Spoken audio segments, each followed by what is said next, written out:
פעם יש לנו את השאלה בחשבון דיפרנציאלי ואינטגרלי. שאלה 4, נתונה הפונקציה y שווה 16 חלקי x ועוד x מינוס 2. רשום את תחום ההגדרה של הפונקציה. בוא תגיד לי מה תחום ההגדרה. דבר כזה מה אנחנו עושים? איזה הגבלות יש לנו? כאן מותר שיהיה הכל? לא, x לא שווה ל-0. יפה. אז אני אומר, בגלל המכנה,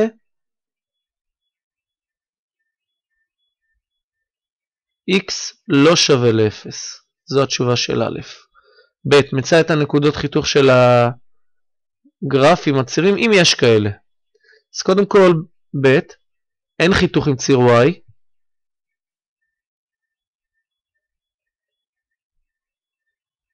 כי x שונה מ-0. נכון? כן. אם x שונה מ-0, אין חיתוך עם ציר y. חיתוך עם ציר x.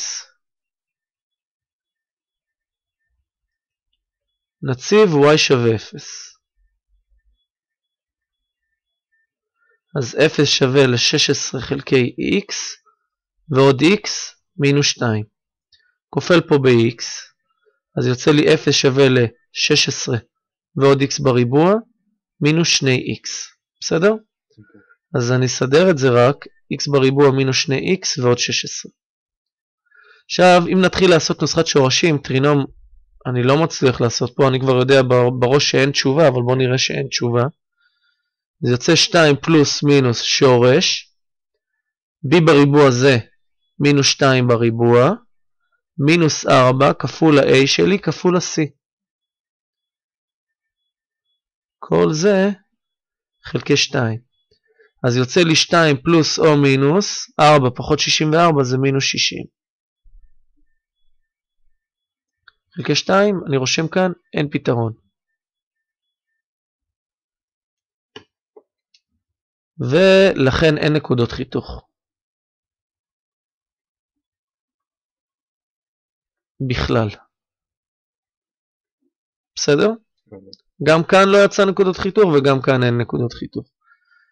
ג' אומרים לי מצא את נקודות הקיצון של הפונקציה וכבר את סוגן. נפתח כבר דף חדש בשביל זה כי אני רואה שצפוף לי פה. עכשיו שיש לנו מקום. נקודות קיצון של הפונקציה ולקבוע את סוגן, אז אני אומר בוא נגזור. אתה זוכר מה הנגזרת של הדבר הזה? x לא שווה. לא, נגזרת. נזכיר לך נוסחה שמופיעה בדף נוסחאות, 1 חלקי x נגזרת, זה מינוס 1 חלקי x בריבוע. אז אם יש לי 16 חלקי x, אז יהיה מינוס 16 חלקי x בריבוע. בסדר? אוקיי. ואז מה הנגזרת של x?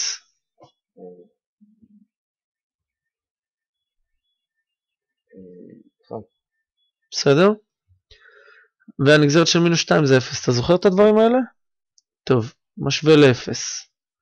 כופל ב-x בריבוע, ואז יש לי מינוס 16 ועוד x בריבוע שווה ל-0.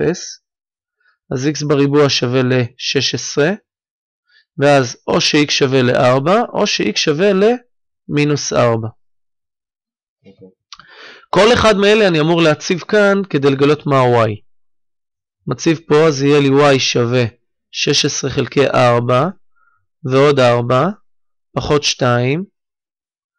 4 ועוד 4 זה 8, פחות 2 זה 6, וכאן y שווה 16 חלקי מינוס 4, ועוד מינוס 4, פחות 2. מינוס 4, מינוס 4 זה מינוס 8, מינוס 2, מינוס 10. אז אני רואה נקודה אחת עם מינוס 4 פסיק מינוס 10, ונקודה שנייה זה 4.6. עכשיו איך אני קובע מה סוג הקיצון? אתה רואה? מצאנו את הנקודות קיצון וצריך לקבוע את סוג הקיצון. יש לך כיוון? למה לא? עוד טבלה או נגזרת שנייה. את סוג הקיצון אקבע לפי, מה אתה רוצה? נגזרת שנייה או טבלה? אתה יודע לגזור את זה שוב? לא זוכר. אז אני אזכיר לך. לפי, טוב, אני אעשה לך טבלה. בטבלה אתה עושה x, y tag ו-y.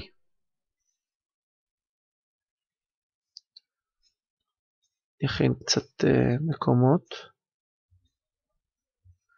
קודם כל אני רואה שהנקודה הכי שמאלית שלי זה מינוס 4. אני זוכר שהיה לי בתחום הגדרה x לא שווה ל-0, יש לי עוד נקודה שהיא 4. ותמיד צריך לשים נקודה לפני נקודה אחרי, זה רווחים כאן. פה אני רושם, אני צריך מספר קטן ממינוס 4, פה משהו ביניהם, פה משהו ביניהם, ופה משהו שגדול יותר. אני יודע שכאן וכאן יצא לי 0, הנגזרת צריכה להיות 0 בנקודות קיצון, וב-0 אני יודע שיש לי אסימפטוטה. יש לי איזה מחיצה. עכשיו מה שאני צריך לעשות זה בסך הכל להציב ערכים בכל אחד מהתחומים האלה. אז אני אומר, y tag של, נניח לפני מינוס 4 יהיה לי מינוס 5. y tag של מינוס 1 נניח. ואני אוהב בדרך כלל להשתדל שזה יהיה סימטרי, אז יהיה y tag של 1 ו-y tag של 5. בואו נסתכל מה הטאג שלי היה בכלל. אני אעתיק אותו.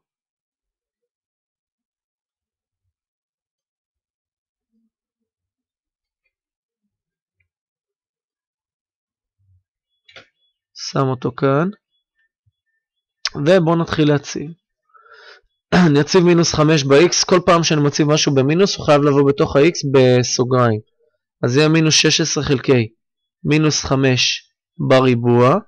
ועוד 1, אז יוצא מינוס 16 חלקי 25, ועוד 1.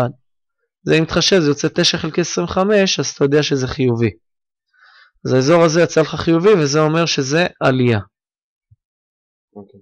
האזור הבא אני מציב מינוס 1, אז זה מינוס 16 חלקי מינוס 1 בריבוע, ועוד 1. אני אכין כבר את השאר, מינוס 16 חלקי 1 בריבוע ועוד 1, ומינוס 16 חלקי 5 בריבוע ועוד 1.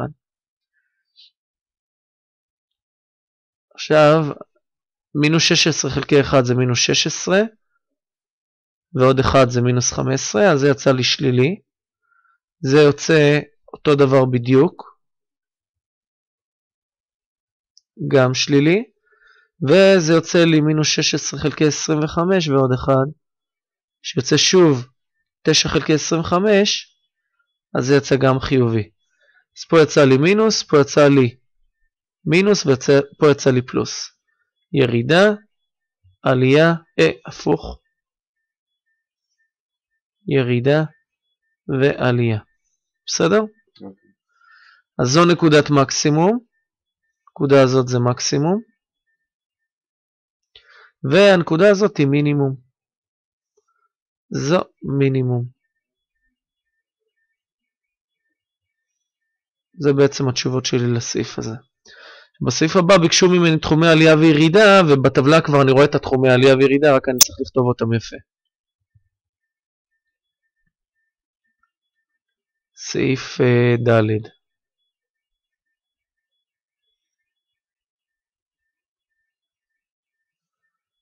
ד'.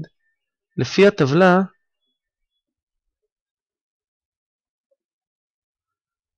תחומי עלייה, באיזה אזורים? עלייה אני רואה זה האזור הזה והאזור הזה. אז זה או x קטן ממינוס 4, או האזור הזה שהוא x גדול מ-4. בסדר? תחומי ירידה,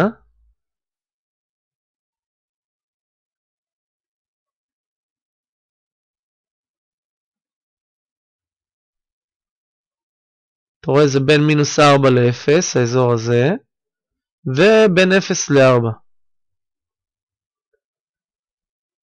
מינוס 4 קטן מ-x קטן מ-0, או 0 קטן מ-x שקטן מ-4.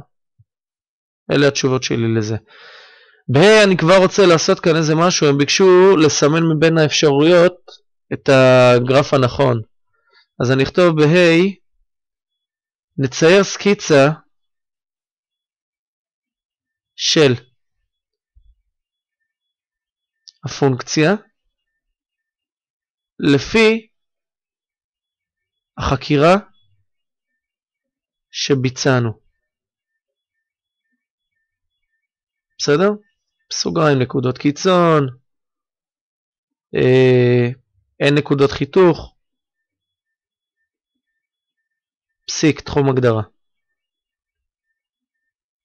ממש אני מצייר סקיצה, למרות שהם ציירו כמה סקיצות זה יותר מבלבל, עדיף לצייר את זה רגע במוח אפילו, לכתוב את זה, זה יותר קצר מלהסביר להם אחר כך. אז הנה מערכת צירים, ציר X, ציר Y, בסדר? היה לנו כאן מינוס 4 והיה לנו פה 4.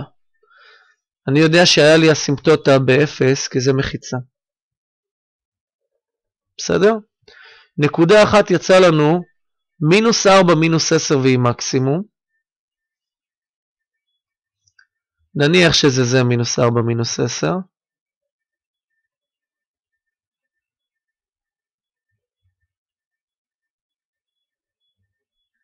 בסדר? זה כאילו תקוע כאן, הוא לא עובר את זה. רגע. צבע בצבע אחר. הוא לא נוגע באסימפטוטה. והנקודה השנייה זה 4.6 והיא מינימום. נניח שזה זה. אז זה גם כן אמור להיות ככה, הוא לא נוגע בציר ה-Y. עולה למעלה. בסדר? עכשיו נחזור לעמוד הקודם ונראה איזה גרף הוא מתאים לציור הזה שתנסה לזכור אותו, בסדר? טוב? אז בואו נסתכל על כל האופציות שהיו לנו כאן. זה לא זה, פה אני רואה כבר שיש חיתוך, נפסל. פה, אני זוכר שכאן היה לנו מקסימום ופה מינימום, אז גם זה נפסל. פה יש לך נקודת חיתוך, זה נפסל. זו התשובה היחידה שמתאימה, נכון? כן. לפי הסקיצה והחקירה, זה הגרף הנכון.